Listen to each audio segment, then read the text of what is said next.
안녕하세요. 화해장식 기능사의 권호양입니다. 지난 시간에는 화해장식이 우리 인체에 어떤 기능을 갖고 있고 우리 환경과 어떤 밀접한 관계가 있는가에 대해서 공부하는 시간을 가졌었습니다. 오늘은 역사에 대한 공부를 하겠습니다. 특히 우리 화해장식에 도움을 주었던 한국 화해장식의 역사와 일본과 중국 화해장식의 역사, 그리고 서양의 역사적 고대, 중대, 근대, 현대에 대해서 알아보겠습니다. 자, 그러면 동양의 역사부터 알아보는 시간을 본문 내용을 통해서 공부해 보기로 하겠습니다.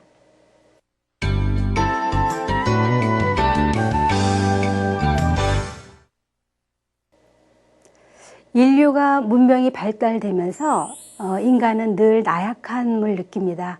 그렇기 때문에 늘 자기 자신보다는 무엇에 의지하는 그런 심리적인 현상을 가질 수가 있습니다. 그런 존재이기 때문에 자연을 숭배한다든지 아니면 종교의식을 통해서 자기의 그 영화라든지 심리적인 현상을 기도를 통해서 하고자 하는 의지력이 있는 것이 사람들입니다. 그렇기 때문에 우리들이 뭔가 의지할 수 있는 그 매개체를 만들어서 신에게 바치는 그런 형식이 있었는데요. 그런 것들이 우리의 그 나무라든지 자연 숭배 사상으로 인해서 꽃을 들고 신에게 기도하고 제물로 바쳤던 그러한 신전 공화로부터 우리의 그 역사적인 배경의 화해 장식이 기원으로 볼 수가 있습니다. 우리 사람들은 늘 불안하고 그리고 뭔가 지금도 현대적인 종교가 굉장히 많이 성행을 하고 시대가 암울할수록 우리 인간들은 서로 종교를 찾고 있습니다. 그럴 때 우리가 항상 꽃을 통해서 하나님이나 아니면 부처님 이런 공화를 통해서 이런 꽃장식이 기원이 됐다고 볼 수가 있습니다. 그러면 우리의 한국의 그 꽃장식의 역사는 어떤 건가 한번 살펴보기로 하겠습니다. 자, 먼저 한국의 화해장식의 역사는 역시 맨 처음에 종교가 나타나기 전에는 무속신앙이었죠. 그래서 자연 숭배를 통해서 무속신화를 통해서 아니면 불교가 전래가 됐을 때는 불전공화로부터 한국의 그 꽃장식 역사가 비롯됐다고 볼 수가 있습니다. 먼저 이제 삼국시대를 그 문헌적인 것을 살펴보면요. 삼국시대에는 우리가 그 보통 왕족들이 이제 고분 벽화를 볼 수가 있는데요. 그 꽃이라는 것이 이제 서민들이 생활하기보다는 그 당시는 주로 이제 왕족들이 사용할 수 있었겠죠. 그러다 보니까 그분들이 이제 돌아가시고 나면 그분들을 기리는 그러한 그 고분들이 굉장히 크게 발달하게 됐는데 모든 문화적인 산실이 지금은 역사적인 배경으로 보면은 고분을 통해서 발굴해서 그것을 역사가들이 그것을 고증하는 그러한 역사적인 자료로 삼고 있습니다. 화해 장식도 마찬가지로 그러한 고분을 통해서 나타나는 어떤 벽화를 통해서 우리가 볼 수가 있는데요. 대표적인 것이 이제 그 강서대교 현실북벽에 있는 비천상을 볼 수가 있습니다. 그 비천상은 어디에 그려져 있냐면 현실북벽에 그려져 있다는데 여러분들이 현실이라는 게 굉장히 좀 생소한 말일 수 있을 것 같습니다. 그 고분 벽화에 보면 그 고분에 그 관을 안치하는 곳이 현실입니다. 현실 관을 놓은 그 벽을 장식하는 것을 그 북벽에 그림을 그렸다고 볼 수가 있겠죠.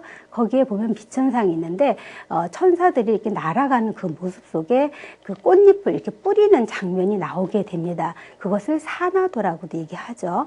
그 다음에 이제 또 나타날 수 있는 게 고구려 쌍용초 현실 북벽. 여기도 현실이라는 말이 또 나오고요. 북벽이 나오는데 북벽은 그냥 북쪽 벽이라는 뜻이고요. 거기에 이제 부부도라는 또 그림이 있습니다. 그 그림을 벽화를 보면은 그 부부가 이렇게 나란히 이렇게 서 있는 그 그림 위에 화병이 곱게 두 개가 나여 있는데 그 병 위로 선양적인 그런 문양이 이렇게 대칭을 이루는 그런 모습이 있습니다. 그 모습에서 우리가 화해 장식의 그 역사를 볼 수가 있는 거겠죠. 자, 다음은 통일신화가 되겠습니다. 통일시대에서도 마찬가지로 이제 수막새 기와, 그러니까 우리가 기와를 보면은 기와의 처마 끝에 보면 이렇게 막아지는 그 부분, 둥근 부분이 있어요. 거기에 이제 보통 또 그림을 이렇게 조각을 해서 넣게 되는데 거기에서도 역시 어떤 그 꽃송이가 표현되어 있다는 것을 볼 수 있는 건데 그 수막새기 같은 그러한 그 어떤 건축 양식에도 우리가 화훼 장식을 그렇게 꽃으로 표현했다는 것을 볼 수가 있는 거겠죠. 그 다음에 석굴암 11면 관음 보살상에 있는 그런 그 삼전 형식으로 이제 나타난 게 있습니다. 여기서 삼전 형식이라는 게 이제 곧 우리 그 꽃꽂이 그 화형의 기초를 이루는 건데요. 삼전 형식이라는 것은 뭐냐면 그 부처님이 이렇게 앉아 있으시잖아요, 중앙에. 그러면 양쪽에 작은 부처들이 또 대칭을 이루고 앉아 있는 모습인데요. 그러니까 역시 그 화훼 장식의 어떠한 그 기원이 불전공화로부터 나왔기 때문에 그 부처님들이 앉아 있는 존엄한 그 모습 속에서 꽃의 어떤 가지의 형상들을 만들어가 했다 해서 그것을 삼전 양식이라고 부릅니다. 자, 다음에는 이제 고려 시대로 넘어가겠습니다. 고려 시대에도 역시 이제 불교가 굉장히 왕성했던 시기이기 때문에 이제 불전에 놓아있던 공화가 굉장히 더 성향을 했고요. 그 다음에 거기에 그 삼전 양식이 이제 후기에는 반월련 삼전 양식으로 좀 더 부드러운 어떤 형태미를 나타내게 됩니다. 그러면 이제 이 고려 시대에는 좀 더 발전돼서 이제 문헌적인 것을 이렇게 찾아볼 수가 있습니다. 궁중에는 어떤 관직도 생기고 그래서 표를 통해서 꽃에 대한 자료를 찾아보기로 하겠습니다. 자, 먼저 고려사 오례이라는 그러한 그 체계를 보면은 꽃을 꽂는 관직을 기록을 했었습니다. 즉, 아파사, 권하사, 화주공간, 인하담원 이런 것들이 이제 관직의 이름들이 기록된 흔적이 있는데요. 특별히 이제 권하사는 꽃을 담당하는 그러한 관직을 뜻하고요. 그 다음에 아파사나 화주공간은 꽃을 간직하는 관리 직원을 관직을 아파사나 화주공간으로 불리었고요. 그 다음에 임하담원이라고 하는 것은 꽃을 특별히 거두는 관직을 임하담원이라고 얘기했고요. 임금이 하사하는 꽃을 가져다는 관직을 선화주사라고 해서 특별히 그 궁중에서 꽃을 담당한 사람이 한 사람뿐만 있는 게 아니라 꽂는 사람 관직, 그 다음에 꽃을 갖다 주는 관직, 꽃을 처리하는 관직 이렇게 아주 그 다양한 관직을 벼슬을 주어서 특별히 꽃을 담당하게 했던 그런 기억이 이제 고려사 고래에 나타나 있습니다. 다음은 이제 수덕사의 대웅전 벽화에 나타났던 수화도와 야화도를 볼 수가 있는데요. 수화도라는 것은 이제 물 속에서 피는 꽃들입니다. 그런 것들을 모아서 하나의 어떤 바구니 형식이나 화기에 그 어레인지했던 것을 볼 수가 있는데요. 특별히 이제 수초에서 볼 수 있는 수화도에서 볼 수 있는 꽃들은 우리가 이제 그 연못에서 볼 수 있는 연꽃, 부용꽃, 어성화, 수초 이런 것들을 주로 이제 그때는 식생지인 것을 그래도 생각했던 모양입니다. 그래서 물에서 나는 꽃들을 물에서 이렇게 같이 어레인지를 해서 표현했던 건데 지금보다 굉장히 발전된 그런 모습을 볼 수가 있겠습니다. 그리고 이제 야화도라는 것은 들야자죠. 그래서 들에서 피는 꽃들을 또 모아서 이제 어레인지 했던 건데요. 모란이나 작약, 맨드라미, 치자, 들국화 이런 것들이 이제 그러한 수덕사의 대웅전 벽화에 나타나는 수화도와 야화도로 볼 수 있습니다. 그 다음에 이제 해인사의 대적광적의 벽화에도 또 그림이 나타나 있는데요. 때는 이제 꽃바구니를 꽂기 시작했던 모양입니다. 그래서 꽃이 가득 담겨져 있는 모습이 들어있는 둥근 형태의 꽃바구니가 보여져 있고요. 특별히 이제 가화가 이제 발견이 됐다 그러는데 가화라는 것은 이 가짜 꽃이죠. 말하자면 조화가 되겠습니다. 그래서 둥근 화기에 모란 꽃이 풍성하게 담겨진 옥재로 만든 가화가 지금 그 해인사의 벽화에 나타난 것으로 볼 수가 있습니다. 이렇게 해서 이제 고려 시대까지 우리가 살펴보았고요. 이제 조선으로 넘어갑니다. 예. 조선 시대를 보면 아무래도 이제 고구려, 삼국 시대라든지 고려 시대 이럴 때는 불교가 굉장히 왕성했던 시기입니다. 근데 어떤 역사든 어떤 종교든 한 시대가 풍만했다 보면 그 다음에 그거와 역행하는 어떤 부류가 나타나기 마련입니다. 역시 여기에서 마찬가지로 조선 시대로 넘어가면서 그런 불교 문화가 쇠퇴하고 그 다음에 유교가 이제 등단을 하기 시작을 했죠. 그래서 유교가 발전되면서 이제 어떠한 그 왕권적인 것보다는 이제 신하라든지 어떤 그 도 이런 것을 도로 생각하는 그러한 유교가 발생하는 조선시대의 흐름을 볼 수가 있습니다. 자, 이런 그 숭유 억불 정책에 따라서 실학자들도 발견이 될 수가 있고요. 실학자들이 이제 그 다음에 우리의 꽃꽂이에 대한 어떤 서적들을 발간하게 되죠. 이때부터는 어떤 귀족 사회로부터 서민들까지 꽃을 주로 다룰 수 있는 그러한 형평성에 맞는 실전 그러한 꽃장식 시대가 열리게 됩니다. 그럼 여기에서도 나타난 그러한 그 서적에 대해서 한번 표를 통해서 공부를 해보기로 하겠습니다. 자, 먼저 그 강의안의 양화소록입니다. 시험에도 이 문제는 굉장히 많이 나오는 부분입니다. 우리나라의 꽃과 원예에 대한 내용을 이렇게 기록한 건데요. 특별히 꽃을 어떻게 접목을 시켜서 키우는지, 꽃을 어떻게 하면 빨리 피게 하는지, 우리가 지난번에 공부했을 때 절화를 보존하려면 절화를 어떻게 오래 가려면 이러한 그 문제 해석을 가지고 관리면에서 공부한 적이 있습니다. 그런 것들이 벌써 이 시대, 조선시대에 벌써 나왔다는 기록이 있는 거죠. 그 다음에 이제 성서부부고라고 하는 책에는 허균의 시집입니다. 허균의 시집인데 거기엔 특별히 어떤 그 꽃을 감상의 대상으로서 어떤 도의 대상으로서 그 차를 마시듯이 이러한 그 다도처럼 어떤 꽃을 감상하는 방법에 대해서 기술한 게 좀 보이고 있는데요. 특별히 차를 마시며 보는 것은 상이요, 아주 그 상적인 그런 태도이고, 이야기를 하면서 감상하는 것은 중이요, 술을 놓고 보는 것은 하이다라고 우리가 그 꽃을 꽂는 것뿐만 아니라 감상하는 방법까지 실어 있는 것이 허균의 성서부부고입니다. 다음은 꽃의 재배와 비료 주는 법, 또 물 주는 법이 이렇게 꽂아 있는 것을 기록한 책인데요. 그 홍만선의 산림경제 양화편입니다. 이것은 원예의 기초가 된다 그래서 원예학을 하는 분들이 이것을 많이 연구를 하고 있죠. 다음은 이제 구체적인 꽃꽂이 방법들이 어떻게 꽃을 꽂는 방법까지 기술되어 있는 것이 있는데, 이것은 서유교의 이원 16지라고 볼 수가 있습니다. 이렇게 해서 꽃꽂이의 양식이 우리가 이제 그 조선 초기와 조선 후기를 나눌 수가 있는데요. 조선 초기에는 삼전 양식이 그대로 이제 고려 시대부터 시작이 된 것이 오다가 그 다음에 일지화까지 되죠. 일지화라는 것은 뭔가 하면은 그 나뭇가지를 한 가지 종류만 화병에 꽂아서 즐기는 그런 방법을 일지화라고 합니다. 후기에 오면서 기명절지화 시대를 같이 병행하게 되는데요. 특별히 기명절지화라는 것은 그 화기라든지 수반 그런 화병에 꽃 그림을 이제 같이 그렸다는 겁니다. 이제 문인들이 보면은 우리가 이제 그림을 그리게 돼서 거기에 작품을 남기게 됐는데, 화병들을 그리기 시작을 한 거죠. 특별히 예쁜 고급스러운 화기들을 그렸을 때 화기만 그리는 게 아니라 거기에 그 나뭇가지나 꽃 같은 것을 같이 꽂아서 이제 그려진 모습이 나오는 것인데요. 그것을 기명절지화라고 합니다. 이렇게 해서 이제 우리가 그 동양의 우리 한국의 역사의 그 부분들을 쭉 살펴보면 지금은 이제 근대를 거쳐 현대로 오고 있는데요. 이제 근대로 가면은 아무래도 조선시대에 지나면서 이제 일제의 어떤 침략을 받고 우리는 식민지 생활을 하게 됩니다. 그러면 항상 문화라는 것은 어떤 식민지 속에서 문화가 꽃필 수가 없겠죠.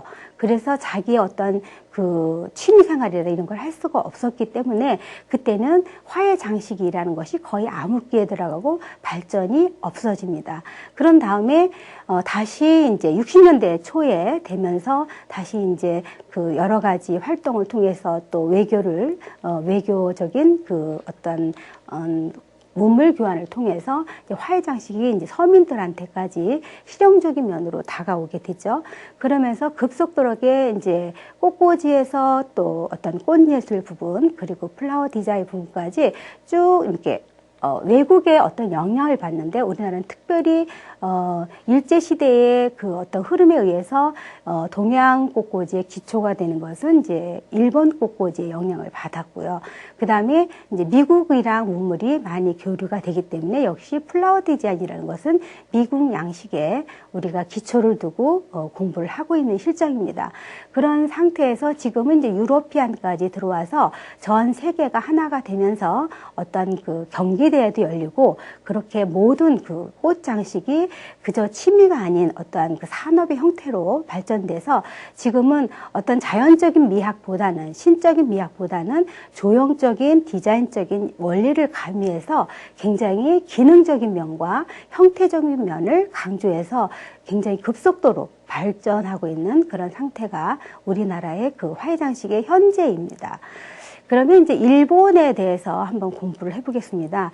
일본 같은 나라는 역시 원래는 그 꽃꽂이의 기원을 보면은 불전공화입니다. 거기에서도 마찬가지로. 근데 그 불전 그 공화를 우리가 사실은 우리가 건네준 거나 마찬가지죠. 백제, 우리 신라, 삼국시대 백제에서 일본으로 이제 불교가 전파되었지 않습니까? 그랬을 때 불교가 가면서 다시 거기에서 또 불전공화로 인해서 어떤 꽃꽂이 양식이 갔는데 사실은 우리나라는 그거로 해서 더 발전을 못 시켰고요. 일본은 항상 어떠한 그 문물이나 이런 것이 왔을 때 자기 나라화 하는 게 특징입니다. 그래서 일본은 이케노부라고 하는 그 승려가 이케나바라고 하는 그 꽃류를 꽃꽂이의 어떤 전체적인 풍류를 만들게 됩니다. 그러면서 거기에서 또 모리바나 지오바나 이런 식으로 해서 세대적인 어떤 흐름에 의해서 자유형까지 쭉 나와가지고 형태를 이제 발전시키고요. 일본에서 마찬가지 우리나라처럼 지금은 그 외국의 어떤 유러피안이라든지 이런 것을 다 받아들여서 자기네만의 어떤 독특한 양식을 취급을 하고 있고요. 좀 더 발전을 하고 있는 그런 상태이고요. 특히나 우리의 그 동양권에 있는 어떤 그 학문적인 이론을 정립하고 있기 때문에 외국에서는 동양화 하면, 동양 꽃꽂이 하면 오리엔탈 그 꽃꽂이라고 해서 항상 한국보다는 일본을 선호하고 일본에 있는 기초 이론이 세계화적인 오리엔탈 꽃꽂이로 불리고 책에 나오고 있는 것을 볼 수가 있고요. 일본에서는 특별히 어떤 그 인위적인 미, 가교미라고 해서 아주 형식적인 미와 간결한 선적인 미를 나타내는 그 동양의 선들을 나타내고 있습니다. 다음은 중국이 되겠는데요. 중국에서는 이러한 그 일본과 다르게 어떤 그 기교미, 인위적인 어떤 가공미보다는 좀 더 방대한 나라이기 때문에 자연을 많이 같이 접하고 풍성한 것을 좋아하죠. 그래서 꽃꽂이의 형식들이 대칭적이면서 되도록이면 자연의 모습을 그대로 살린 그런 형태가 발전돼서 역시 중국도 지금은 전 세계적인 어떤 흐름을 받아들여서 열심히 같이 공유하면서 발전하고 있는 상태입니다. 여기까지가 이제 동양의 그 화훼장식의 역사에 대해서 알아보았습니다. 다음은 이제 그 서양 꽃꽂이, 서양이죠. 서양의 그 꽃꽂이는 어떻게 발달되었나? 사실은 그 서양의 역사는 모든 그러한 그 문명과 모든 그러한 예술의 분야를 거의 동양보다는 더 많이 빨리 받아들이고 그 세계적으로 부흥을 시켰기 때문에 서양의 역사가 굉장히 중요하죠. 화훼장식 표현은 동양보다는 서양에서 더 많이 발달되어 있고 서양에서 더 많은 문화적인 거나 어떤 형태적인 것이 들어왔기 때문에 지금은 그 서양의 그러한 흐름들을 전 세계적으로 받아들여서 모든 나라들을 그것을 기초로 해서 그 양식들을 배워서 형식에 쓰고 있고 표현미에 함께 하고 있는 상황입니다. 자, 먼저 그 고대와 중세, 근세, 현대까지 쭉 망라해서 또 이야기식으로 풀어보겠는데요. 먼저 고대입니다. 고대 생각하면 고대 이집트가 생각이 나고요. 네, 고대 이집트를 보면 이집트에는 뭐가 생각이 나십니까? 스핑크스인 스핑크스, 어떤 피라미드, 이런, 거기도 고분, 피라미드가 생각이 날 겁니다. 피라미드 하면은 삼각형이 생각이 날 것이고요. 어쨌든 그 형태적인 면에서 굉장히 간결하고 육중하고 그러한 그 고분의 벽화라든지 이런 것들이 잘 나타내고 피라미드의 그 무덤 앞에 있는 스핑크스를 보면 스핑크스의 아주 넓은 삼각형으로 되어 있는 귀처럼 되어 있는 그 모습이 굉장히 아주 인상적이죠. 그래서 그런 모습이 이제 이렇게 하다 보니까 일정하게 교차되는 그 배열법이 발전하게 되었고요. 그래서 꽃은 그 꽃목걸이라든지 리스 뭐 이러한 것들이 발달하게 되었습니다. 다음은 이제 고대 그리스를 가보겠는데요. 고대 그리스 하면 아테네 신전이 생각이 나시죠. 그리고 올림픽이 생각이 나실 겁니다. 그러면 그때 당시에는 그 갈란드라는 그러한 것들이 이제 유행을 하면서 고대에는 사용이 됐기 때문에 여러 가지 꽃들을 특별하게 줄기 배열하는 것보다는 잘라서 엮어서 꽃줄을 만들어서 어떠한 그 의미 있는 그 행사에 쓰게 되어 있죠. 주로 이제 올림픽에 쓰는 그 화관에는 이제 월계관이 있는데요. 월계수 잎을 묶어서 이제 화관으로 머리에 둘러서 승리자한테 이렇게 걸어주거나 아니면 머리에 화관처럼 씌워주거나 하는 그런 것들이 이제 굉장히 보편화되어 있고 유행을 했었습니다. 그리고 이 시대에는 코누코피아라는 그러한 그 원뿔 모양의 특이한 어떤 풍요의 상징인 뿔 모양의 꽃을 많이 담아서 어떤 그러니까 그 해에 풍년을 기리고 어떤 다복을 기원하는 그러한 뜻으로서 코누코피아에 꽃을 많이 장식했던 오렌지가 나오고 있는데요. 특별히 그 풍요의 상징 해가지고 플랜티혼이라고 해서 우리가 지금까지도 이제 원뿔형의 그 폭포수처럼 내려오는 그런 스타일을 많이 선호하고 있고요. 고전 장식에서 그러한 그 코누코피아 원뿔형의 모양은 지금도 현대적인 디자인에도 많이 이용을 하고 있습니다.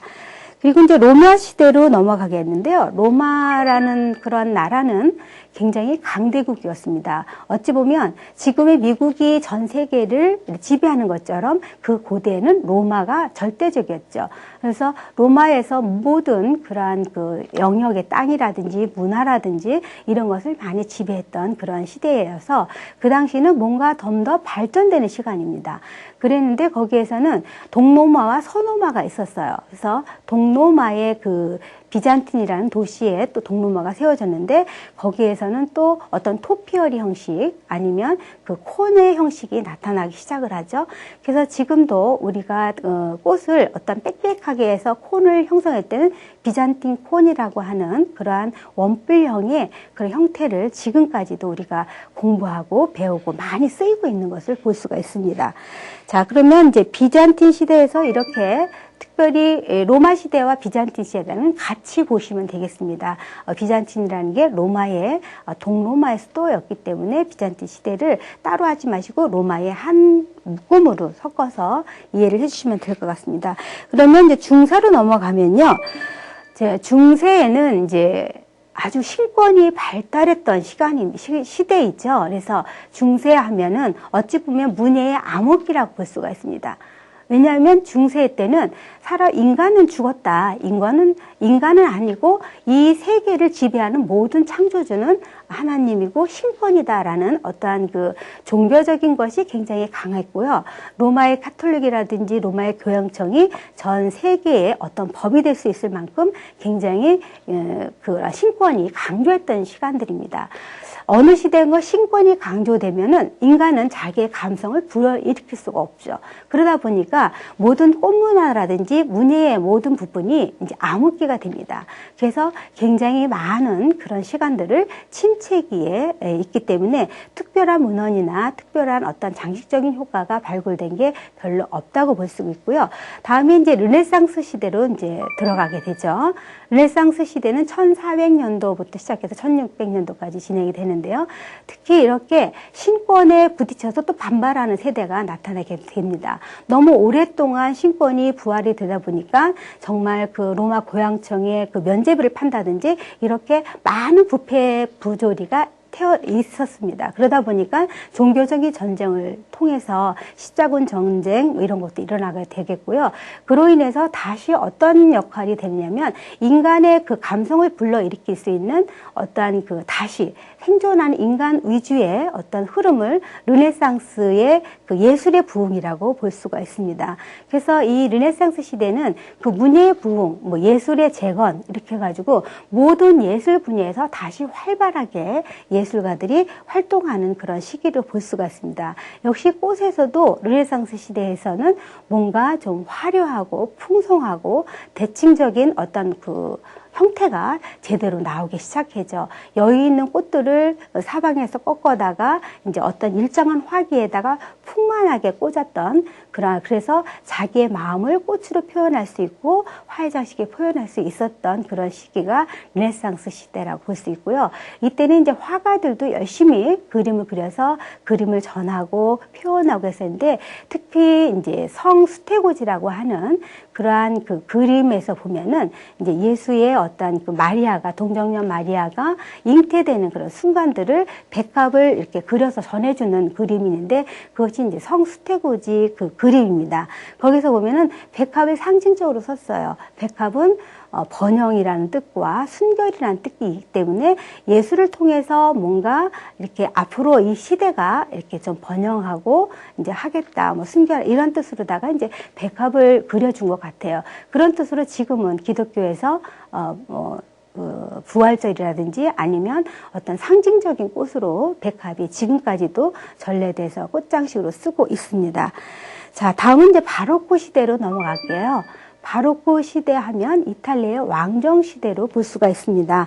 그래서 이제 여기에 보면 바로코 시대와 더치 프레미시 시대를 같이 이제 보고 있는데요.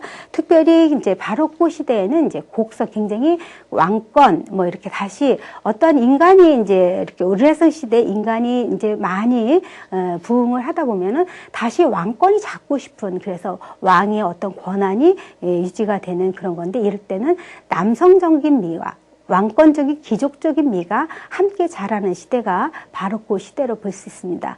그랬을 때 그 왕권에서 그 바로코 시대에서는 이제 곡선이 나오기 시작을 합니다. 육중한 대칭적인 형태에서 곡선이 나오게 되는데 특별히 영국의 윌리엄 호가스가 S라인을 표현하고 발견한 데서 윌리엄 호가스 라인이라고 부르는 S 커브가 이 바로코 시대에 특징적으로 나타난 그런 그 곡선미라고 볼 수 있습니다. 그 전까지는 거의 직선적인 배열 아니면 대칭적인 배열에서 이제는 비대칭 배열이 곡선적인 것으로 나오게 된 거라서 바로코 시대 S라인은 굉장히 중요한 그 시험으로 등장이 되고 있죠. 특히 또 이제 더치 플레미시 풍이라고 해서 우리가 이제 고전 스타일을 공부하다 보면은 더치 플레미시 스타일이 이제 풍으로 나오는데 더치 플레미시라는 것은 특별히 뭐냐면 더치라는 것은 네덜란드를 뜻하죠. 네덜란드에선 풍류했던 그러한 그림의 일종인데요. 특별히 어떤 그 꽃을 놓고 그림을 그린 게 아니라 상상 속에서 그러니까 어떤 그 종교의 박해자들이 네덜란드 그 해변가에 이제 모여서 살면서 이제 말하자면 좀 귀양살이 한 거죠. 그러면서 뭔가 외롭고 쓸쓸하고 그러니까 그림을 그리기 시작을 했습니다. 그랬을 때 꽃을 놓고 해변가에는 꽃들이 잘 없죠. 그러다 보니까 꽃을 놓고 정말 그린 게 아니라 상상 속에서 꽃을 그리고 예를 들면 어떤 짧은 꽃들을 길이를 높게 해서 꽂을 수가 있고요. 아니면 거기에서 나오는 새라든지 곤충 종류 아니면 조개비 이러한 그 양식들을 꽃을 풍만하게 위에는 그려놓고 화기 밑에 이렇게 나열해서 그림을 그렸던 시대가 있었습니다.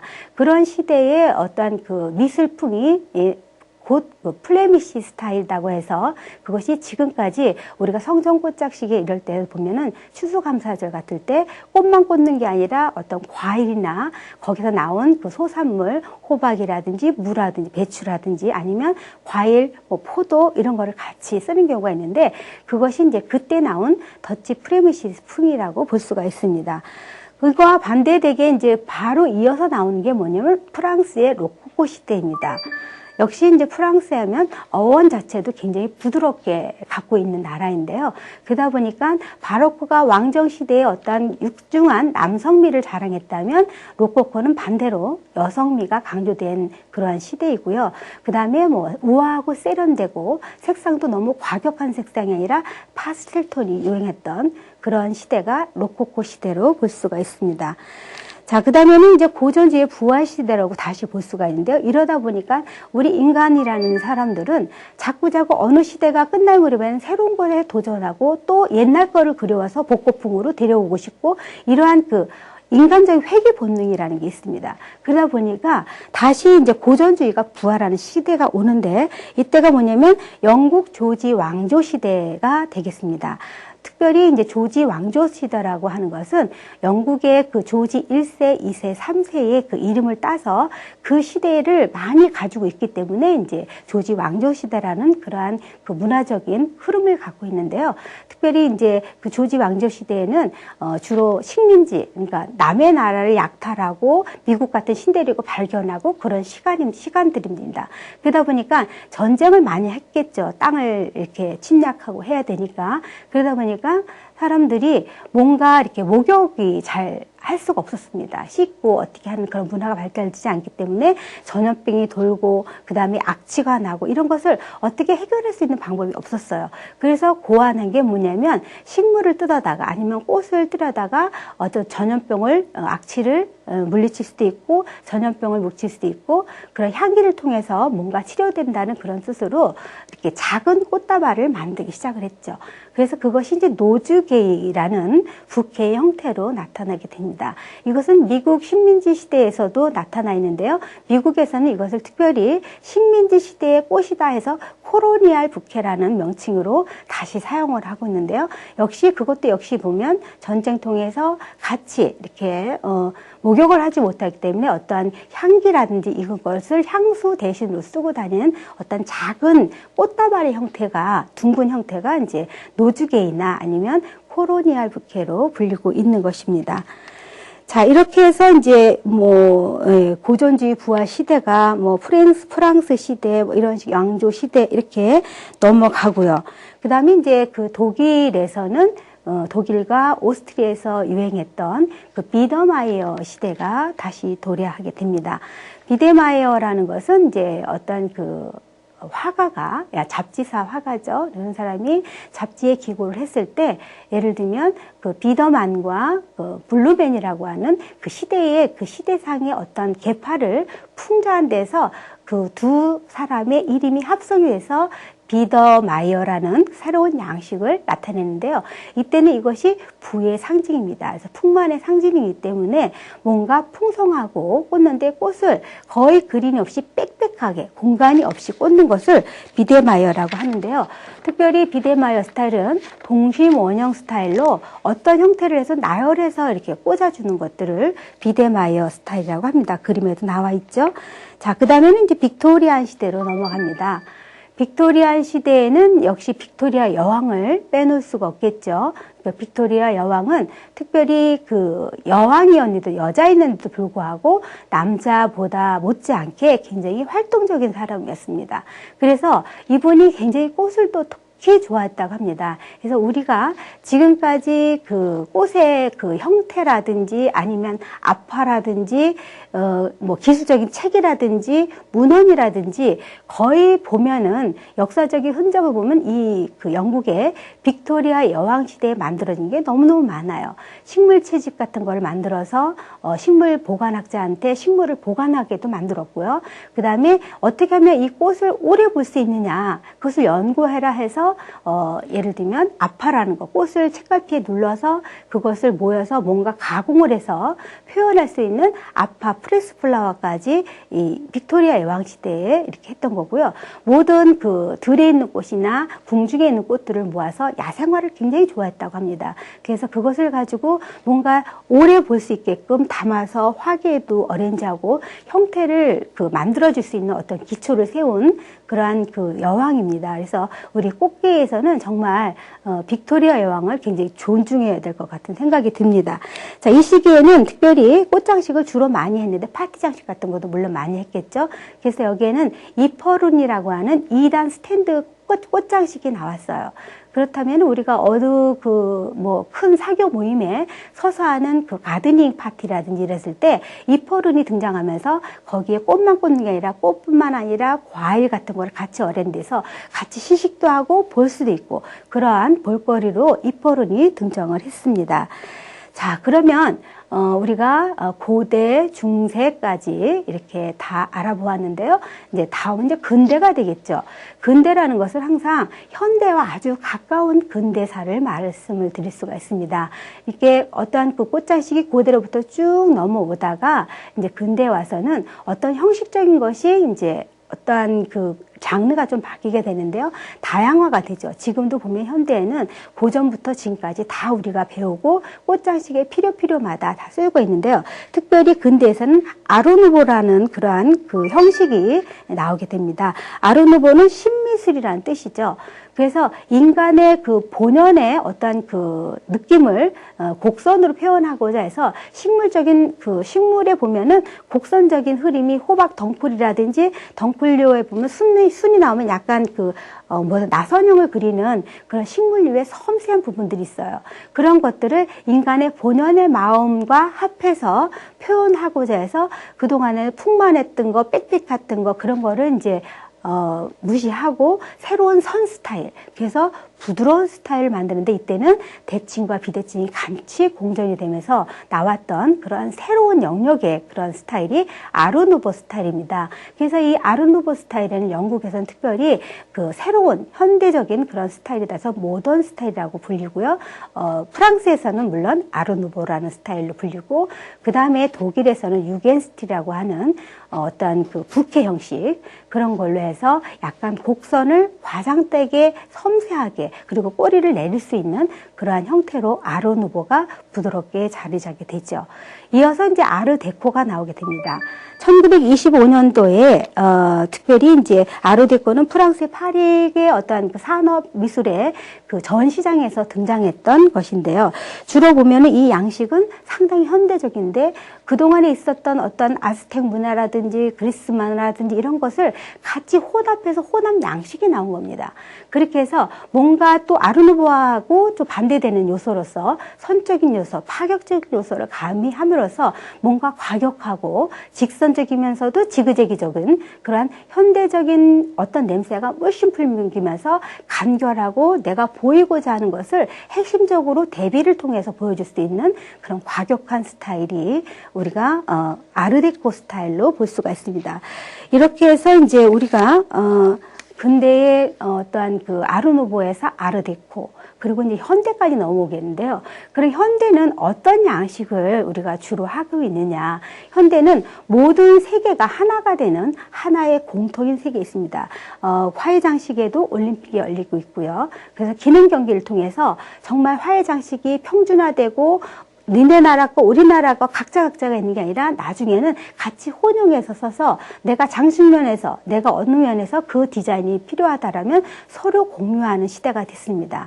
그러다 보니까 내가 어디에 파티 장식에는 네덜란드식을 쓰고 어떤 그 공간 장식에는 독일식을 쓰고 아니면 침상에는 동양 꽃을 쓰고 일본 꽃을 쓰고 이것이 서로 그 양식마다 서로 들어와서 혼용이 되면서 일전 어떤 그 형태미 조화미, 그 다음에 요즘에 유행하는 어떤 기능성까지 풀어내서 자기가 필요한 공간에 놓는 혼합 양식으로 발전을 하고 있습니다. 이때까지 이제 우리가 이렇게 동양의 역사, 서양의 역사, 화해 장식이 이제까지 발전된 그 모습들을 한눈에 시리즈로 보도록 제가 이야기식으로 풀어봤는데요. 어떻게 도움이 되셨습니까? 예. 자, 그러면 이런 것들은, 예, 이런 것들은요, 우리가 지금 뭐 시간이 많이 관계로 시험 문제는 이제 풀어보는 건 생략을 하겠습니다. 여러분들이 이 역사라는 것은요, 어느 시대별로 바로코 양식이다, 뭐, 르네상스 양식이다. 이것을 하나하나 외우려면 외워지지가 않습니다.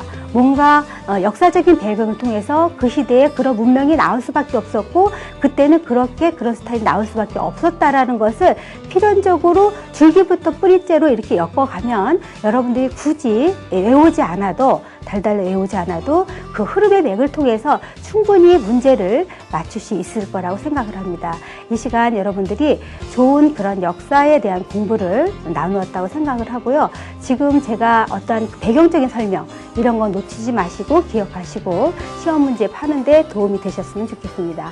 감사합니다.